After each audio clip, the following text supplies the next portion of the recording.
And then moving on to our final speaker, we have Sharon Cooksey. So Sharon began working as a houseman at the RVC equine and large animal units before moving into mainly equine practice. Sharon has also worked in the pharmaceutical industry, and in December 2020, she gained an MBA with distinction from the University of Liverpool and was awarded Student of the Year. In 2021, she began a PhD to discover a robust measure for and the drivers of well-being in UK practising vets. So I'd now like to hand over to you, Sharon, for your talk entitled Work Engagement and its Links to Retention in UK Practising Veterinary Surgeons. Over to you, Sharon. Thank you. Thank you. Just want to say that very much to the Mind Matters initiative for allowing me to speak, because it's the time I've spoken anywhere about. So done in 2020 as part of the for the MBA. Thank you very much for allowing me to speak. So why am I talking about work engagement at a Mind Matters conference? The answer becomes if I tell you a little bit about what we understood as engagement with your work. On is one definition. You can see it a mental state in which you feel full of energy, are highly enthusiastic about your work, and you can so immerse that you track of time. And those are known respectively as the dimensions of work engagement: vigour, occasion and absorption. And it'll become clearer why I'm mentioning those later. But there's not really a cut definition which encompasses the whole engagement. Some people work engagement as well-being, and research in healthcare workers showing that highly engaged employees do actually show significantly improved mental and physical well-being when compared to those that are less engaged. Never, it's highly evident that it can be seen, felt. I remember feeling like that on some days. We will know people who display things much of the time. Engagement can be measured, and one reason we want to measure is that we can in interventions, and who wouldn't want to feel like that every high engagement can also exert very positive on work organisations and also the people who work in them. But I really should stress not even highly engaged people maintain that high level of engagement in a negative psychological climate. So your workplace affect it, and I look at that in this work, just looked at the personal dimensions of it. So how did I measure it?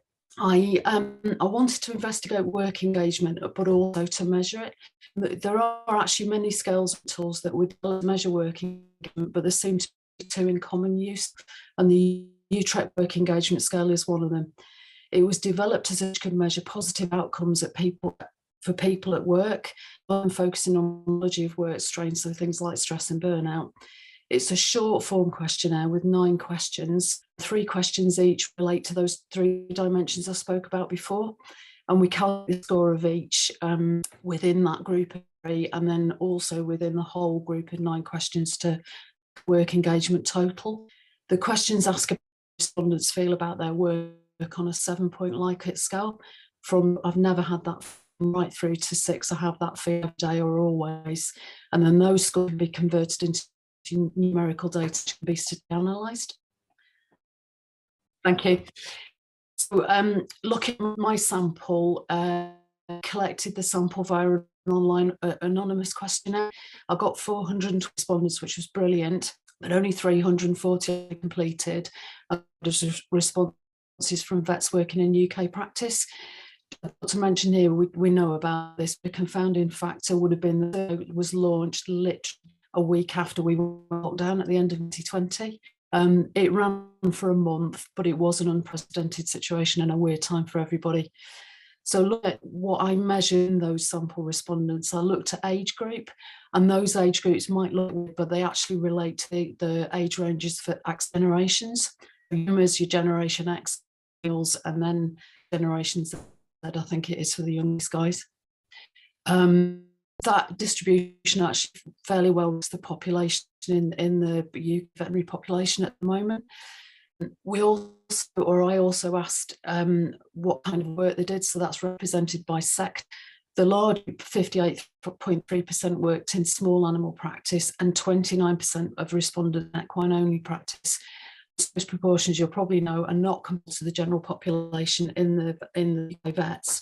Compared to an RCVS 2020 survey, The largest percentage of small animal vets in that survey, 2.6%, that's about the same as in the survey, but actually only 5.5% worked in equine practice. So in comparison to the population statistics, the equine vet sector very definitely overrepresented, but the farm and the mixed sectors are slightly underrepresented. And at this point, I say thank to the guys who have this, illustrators of the Vet Voices Facebook page, Equine Vet Online Forum for distributing and promoting the questionnaire.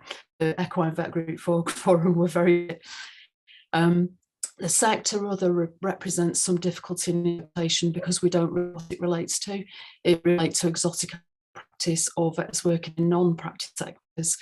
Example, industry, they still consider to be practice. You can see I also looked at full-time versus part-time. I wanted to understand whether there was a difference in work engagement between people who out of hours in addition to daytime hours, or the other group was they did some hours but did additional as well. I looked at permanent versus locum, and I also looked at people graduated from a UK university. We can go on to the next, please. So I looked at the work engagement mean scores and I compared them to it. The UES 9 is so well used, it has database norms. So we compared those to the international database. And in comparison to database norms, you can see that the scores for total absorbed dedication were statistically significant higher than those base norms. But for work engagement, VIG was statistically significantly lower. If you actually look at what the authors at Utrecht work engagement scales say, they say that all the engagement scores were average except working absorption, and that's quite worse than what was said in the previous study. And again, I had the problem as Anna, there was very, very little work on this. But the one that was done was by a group in the Netherlands by a lady called Nicole Mastenbroek. She found that their working score when she looked at young Dutch vets was very low. And obviously our working in this particular search a lot higher. So why is it interesting? One of the things I did find was that this actually relates to the working culture in the veterinary profession, and there's a similar working culture in NHS staff. And what it's suggesting is that the vets were immersed in the work, but they find it difficult to detach, but there's a significance in inspiration and challenge about their work, lower levels of energy, and that reflects what we're largely hearing about what's going on in work at the moment. Also looked at differences in work engagement of different patterns, and one of the things that came out as interesting in the initial test was that there was statistically significantly higher work engagement in those working out of hours versus those not working out of hours, which is a bit weird, and I kind of thought that was a lot. Well, I'll look at that in a little bit because it is later on.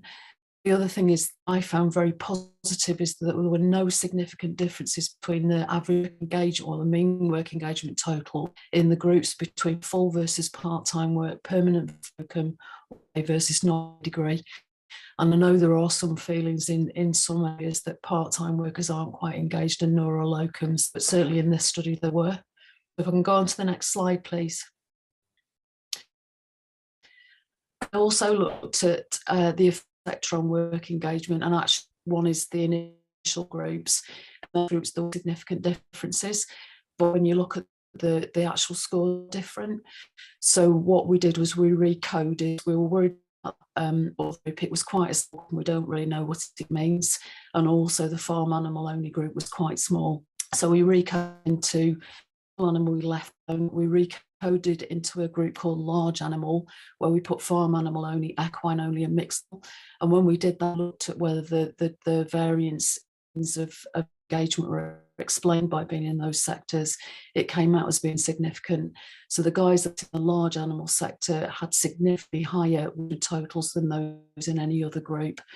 So I also looked at, again, we wanted to understand, well, hang on, most of the work in large animal are going to out of hours work.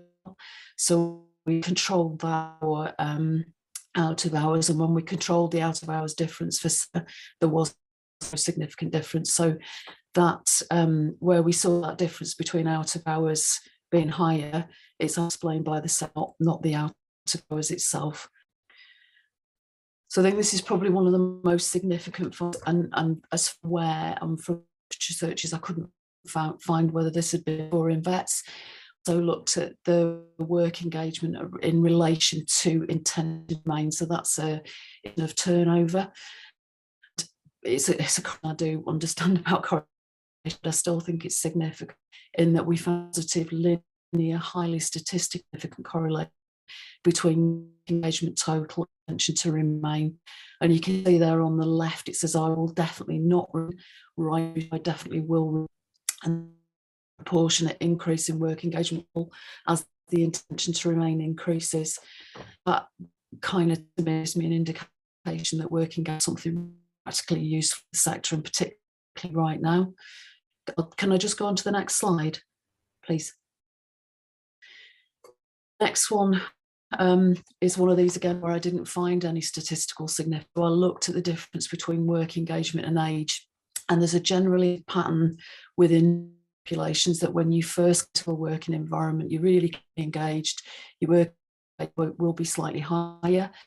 Then into the job, and to get under pressure to do a job, your engagement goes down, and then engagement thereafter should go on going up.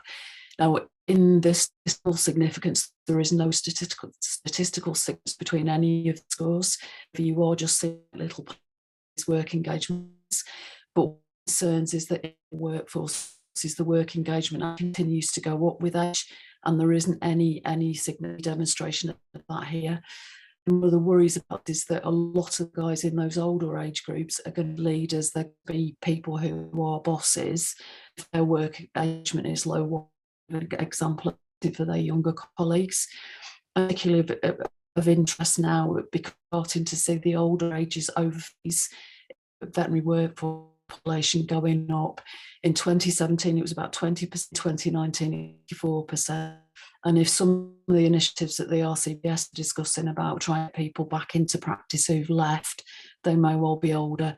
So they will be looking at people coming in with low engagement anyway.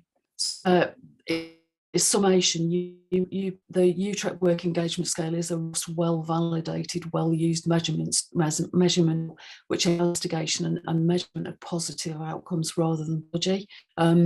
Engagement in the by sector, by age. There was a very highly statistically significant positive relation between work engagement and intention to remain.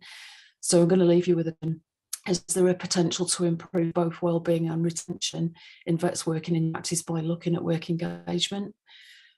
So I'm just going to go on to the next slide. That's references, and the slide that just some thank you.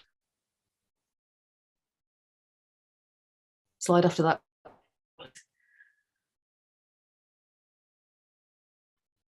Fabulous. Say thank you to my supervisors, particularly for the MBA, who's Dr. Michelle Dutoit. She's in Africa, and unfortunately we've lost her, so I hope she's okay. PhD supervisor Stephen Woods. Finished. Oh, I think we've lost you there, Sharon. No, I just said that's me finished. Okay, thank you very much. Thank you very much, Sharon. That was really another very, very interesting talk. So thank you